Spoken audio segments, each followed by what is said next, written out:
Although this virus may be very real, the panic that is being created is completely unwarranted. Crashing the market, frightening the citizens, and stressing out the population, all because a bunch of sadistic assholes want Trump out of office before he exposes their crimes. Somehow, they even managed to create a shortage on toilet paper products when there's not even one intestinal symptom to this virus.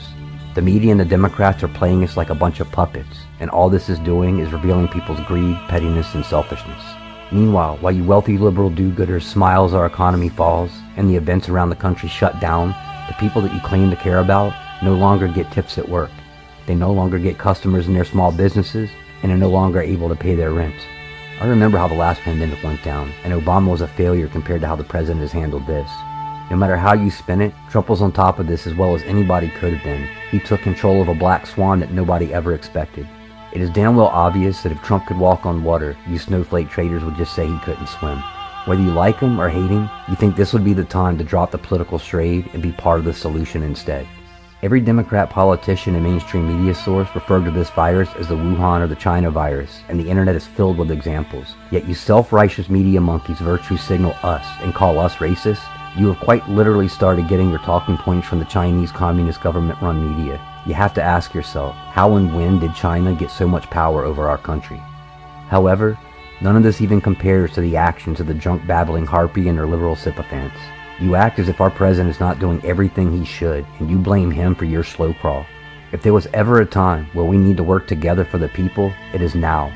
The bill that goes to Senate should be fast, to the point, and clean. And somehow you think it's okay to add things like abortion funding into this bill, something that you know conservatives cannot be more against? This is political extortion, just another example of how little people matter to you. This means one of two things. You either have zero empathy for the common man, or you know that this pandemic is not as dire as you claim. While you think the majority of the population is falling for this ruse, let me tell you what the people are really noticing.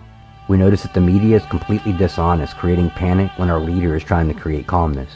We see how the media is more focused on political semantics and disrespecting our president than they actually care about the threat.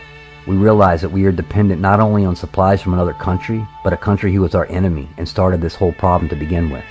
We realize that our economy is too easily influenced by a few wealthy people, and we have a Federal Reserve System that does not care about uncontrollable circumstance. We see that the elite will happily watch us suffer for their needs, knowing that their financially secure situation can ride this pandemic out. We are becoming aware that colleges can be done from home, and the expenses associated with higher education can be reduced to necessity without other needed costs. But most importantly, we realize how much we rely on others to survive it all. My friends, the truth lies in the reality that you see and hear in your daily routine. No matter how much the media tries to convince you otherwise, the truth is always in front of you, behind you, and around you. If you just turn off the television and the media for a few days, you will see the reality without the confusion of indoctrination and forced perspective. Take this quarantine and make the best of it, understanding that not all is what it seems. Put down your phones, enjoy the time with your families, and get to know one another again. Write the book that you've always talked about. Paint a work of art. Just enjoy the things that we have taken long for granted. These were the things that God wanted us to focus on anyways. This is a subtle opportunity to unplug ourselves from the economic and social matrix that we have become oblivious to. This event does not have to be something that holds us captive to fear. It can be a reminder of how fragile mankind can be, and something that brings us closer to the things that are more important. It's a moment of humility as we start to notice again all the hardworking people that remove our waste, stock our grocery shelves, truck those goods across the nation, and grow our food from the seed. It is an opportunity to once again come together as a nation run by people rather than the people who are run by a nation. A chance to break the chains of a government-controlled world and once again become the many great nations under God.